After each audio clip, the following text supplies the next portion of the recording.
మీ అందరికీ నమస్తే. ఈరోజు మనం జైరాబాద్లో ఒక పెద్ద పండగ జరుపుకుందాం. ఎందుకంటే మన జిల్లాలోనే ఇప్పటిదాకా ఒక్క రేడియో స్టేషన్ కూడా లేకుండే. ఇప్పుడు వచ్చింది, మేము సురువు చేస్తున్నాం.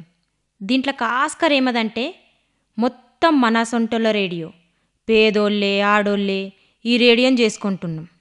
మరి పెద్ద రేడియో హైదరాబాద్ నుండి మనకు రోజు వస్తున్నది. ఈ పొద్దు రేపు FM రేడియోలు కూడా వస్తున్నాయని మనకు తెలుసు. అసలు మన రేడియో ఎందుకు ఉండాలి మనకు? ఈ ప్రశ్న కరెక్టే. అయితే ఎందుకు ఉండాలంటే హైదరాబాద్ నుండి వచ్చిన రేడియోలు కానీ కొత్తగా వచ్చిన FMలో కానీ మీరు ఎప్పుడన్నా మన భాష విన్నారా? ఇవన్నీ భాషలే వేరు, వాళ్ళ మాటలే వేరు. ఎన్ని రోజులు ఇట్లా బతుకుదాం? మన మాటలు బయటికి రాదు, మన భాష బయటికి రాదు, మన పాటలు మన ఆటలు ఏది కూడా బయటికి రాదు. ఇసొంటి పరిస్థితులలో మనం ఏం చేద్దాం? ఇది ఆలోచించుకొని మేం 10-12 ఏండ్ల నుండి కోషిష్ చేసి పోరాడి ఆఖరికి ఈరోజు మనం రేడియోని సురువు చేసుకున్నాం. దీనికోసమే ఈరోజు మనం అందరం ఒక పెద్ద పండగని చేసుకుంటున్నాం. అయితే ఈ రేడియో వచ్చింది కదా, సంగం రేడియో నుంచి ఏమొస్తుంది అనుకుంటున్నారు మీరు? అయితే ఇక్కడ మేము కొన్ని మాటలు చెప్తాం. ఫస్ట్ ఏమదంటే మన కథలు, బిచ్చపొల్ల కథలు, కథల కథలు, బుర్ర కథలు ఇసొంటి ఏది కూడా మన పెద్ద రేడియోలలో రావు. కానీ మన రేడియోలో వారానికి కనీసం 2-3 రోజులు ఇది వస్తుంది.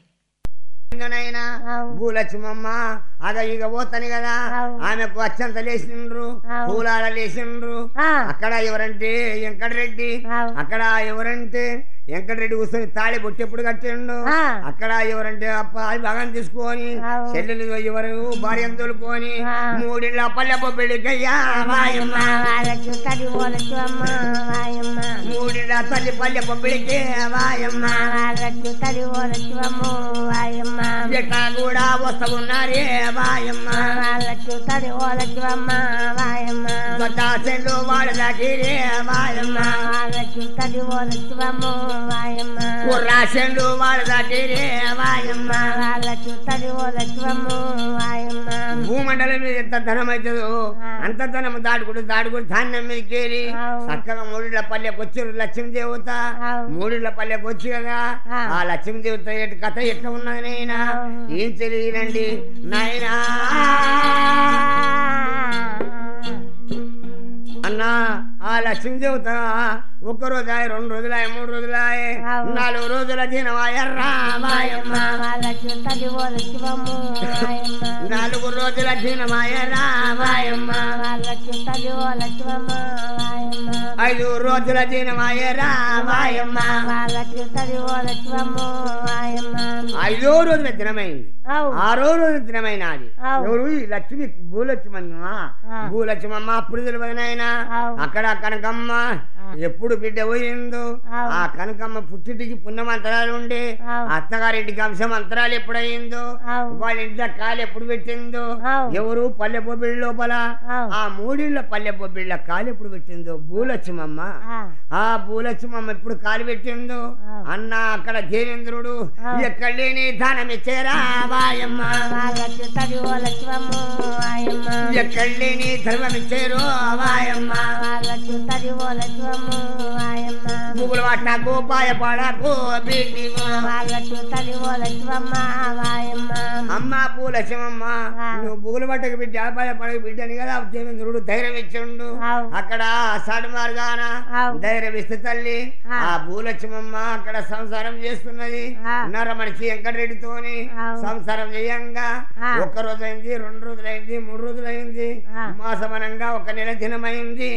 నెల దినం కల్లా అక్కడ ఎక్కడ ధాన్యం అక్కడ అయింది, ఎక్కడ బంగారం అక్కడ అయింది. సర్కార్ అప్పు సాగుకారు గల్లా ఎక్కడెక్కడ కట్టబట్టార లక్ష్మీదేవత. ఇట్లాంటి కథలు మాటలు కూడా మునిగిపోతున్నాయి. ఇప్పుడు జైరాబాద్ మాట మనం మాట్లాడితే ఈ మాట వరంగల్ జిల్లా కానీ, మహబూబ్ నగర్ జిల్లా కానీ, హైదరాబాద్ కానీ దీనికి దానికి చాలా తేడా ఉంటుంది. మన రేడియోలో మాట్లాడేటోళ్ళందరూ మనోళ్ళే మాట్లాడతారు, వాళ్ళ భాషలే మాట్లాడతారు, వేరే భాష వాళ్ళు మాట్లాడరు. ఇట్లాంటి కథలు మాటలు కూడా మునిగిపోతున్నాయి. ఇప్పుడు జైరాబాద్ మాట మనం మాట్లాడుకుంటే వరంగల్ జిల్లా కానీ మహబూబ్ నగర్ జిల్లా కానీ హైదరాబాద్ కానీ దానికి దీనికి చాలా తేడా ఉంటుంది. ఆ తేడా మన రేడియోలో కనిపిస్తుంది. ఎందుకంటే మన రేడియోలో మాట్లాడేటోళ్ళు మనోళ్ళే, మన భాషనే మాట్లాడతారు, వాళ్ళు వేరే భాషలో మాట్లాడరు. ఇసొంటి పెద్ద మనుషులను రోజు తీసుకొస్తాం మీ ముందటికి. తీవ్ర పండుగ అవుతుండే, ఊరు నిండా పండుగ చేసినట్లు కనబడుతుంది. సవారోడు రాకపోతే కూడా ఇంటికాడ ఇంట్లోనే ఉంటే బాజలు తీసుకుపోయి సవారిని తెస్తుంటిమి. సవారు లేస్తుండే, గొల్లోళ్ళు బారిస్తుండ్రి, బారి కొడుతుండ్రి. మంచిగా పూర గవిని వెళ్ళిన దాకా మంచిగా పండుగ కావాలి. మంది మస్తు 2 దినాలు బేకైనంత సుఖంలో ఉండాలి. అప్పుడు ఎవరున్నారా అని ఇక ఏం పని బాటోళ్ళు అంత పూర్తి పటేల్ గారు లేరు, ఎవరు చేయకొచ్చిండ్రు. అట్లా అప్పుడు బుగులు ఎక్కువ ఉండే, మంచిగా ఉండే. సవారు లేచింది అంటే ఇట్లా నల్లజీర కట్టుకొని వచ్చిండ్రు ఆడపిల్ల అంటే మళ్ళీ చూస్తే తప్పతర దూరం పడి వెళ్తుండ్రి, దయ్యం ఉన్నది అన్నట్లని మళ్ళీ చూస్తుండే. ఇక పని బాటోళ్ళు కూడా రాకొచ్చిండ్రు, పటేల్ గారు కూడా లేరు. అందుకే పీలర పండుగ కూడా పడిపోయింది. దాని మీద దిష్టి తీసేసినాం, పండుగ చేయకొచ్చినాం, సరిగా పోకొచ్చినాం. అందుకే పండుగ గాకొచ్చింది. ఇప్పుడు లేకుంటే కుంటలకు పోయి కొత్త పీలర కాడికి వెళ్ళి ఎంతో మజమలా వస్తుండే. అటువంటిది ఇప్పుడు ఒక్కనాడు చేయడానికే కష్టం అయిపోతున్నది. సవాలు లేచేది ఎద్దు గోదాన్ని మేపుకొని తెల్లటల్లా హాజరు కావాలి. మరి ఇప్పుడు ఏమీ చేస్తున్నారా అని, అవి మేత ఎక్కడనో నీళ్ళు ఎక్కడనో ఎవరితో బతుకులే ఏం లే, ఆ పనులు చేసుడే లే. మధ్యాహ్నం అయితే కూడా సవాళ్ళు ఎరకని లేవు. ఇక పండుగ ఇంకేం పండుగ అవుతుంది? కనీసం మన భాషను మనం మళ్ళా నేర్చుకుంటే మేం జైరాబాదోళ్ళమని చెప్పుకొన్నికి గొప్ప అనిపిస్తుంది, గర్వం అనిపిస్తుంది. పాటలాయే, కథలాయే, మాటలాయే అంటే ఇంతేనా? మన విషయాలేం మనకు లేవా? ఎప్పుడన్నా మన దగ్గర ఏమన్నా అయితే మనం ఎవరికి చెప్పుకోనాలే?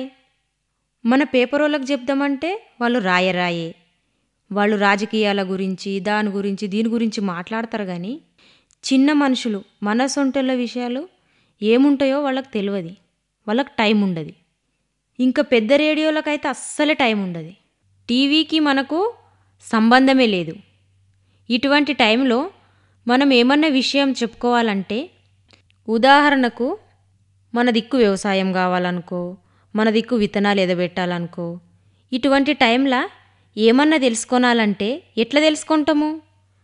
ఒకప్పుడు ఊర్లోనే పెద్ద మనుషులు ఉంటుండ్రి, ఆ పెద్ద మనుషులు మనకు చెప్తుండ్రి, ఆ పెద్ద మనుషులతోని మనం తెలుసుకుంటుంటిమి. ఈ పొద్దు రేపు పెద్ద మనుషులంటే మనకు ఒక గౌరవమే లేకపాయే. మనం ఏం తెలుసుకోనాలన్నా కూడా అది టీవీతోనో లేకపోతే పెద్ద రేడియోతోనో న్యూస్ పేపర్తోనో తెలుసుకుంటున్నాము. అయితే ఇవేవి కూడా మన విషయాలు చెప్పాయి.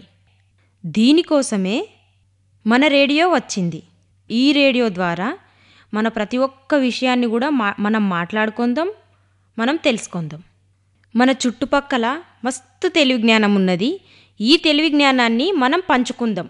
ఇప్పుడు మీరు ఈ భూలక్ష్మమ్మ కథ విన్నారు కదా, భూతల్లిని ఎట్లా ఖరాబ్ అయింది, భూతల్లి ఖరాబ్ అయితే మనకేం పరిస్థితి వస్తుంది అనే దాని మీద